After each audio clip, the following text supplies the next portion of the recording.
Satu unit mobil Kijang Grand hangus terbakar di sebuah garase di Jalan Dewi Sri Gang 1 Banjar Taman Palekan, Desa Batu Bulan, Kecamatan Sukawati, Gianyar, Rabu 22 September. Belum diketahui secara pasti penyebab kebakaran tersebut.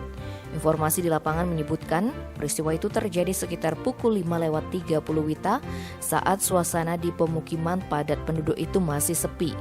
Tiba-tiba seorang warga mendengar suara letupan kecil menyusul bau karet terbakar dari sebuah garase milik Putu Arya Aryawan dari Banjar Kapal Batu Bulan.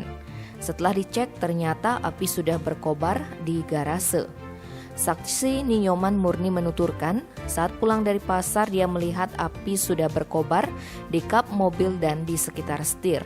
Kemudian warga berdatangan ke TKP untuk memadamkan api dengan peralatan seadanya. Selang beberapa menit, satu unit armada dari Posko Damkar Sukawati tiba dan langsung melakukan pemadaman.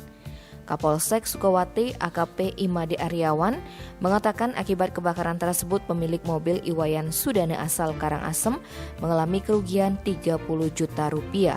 Korban mengaku sudah cukup lama menyewa garase tersebut, namun baru 5 hari parkir di garase karena mobilnya masuk bengkel untuk dicat total selama 3 bulan. Tim Bali Express melaporkan.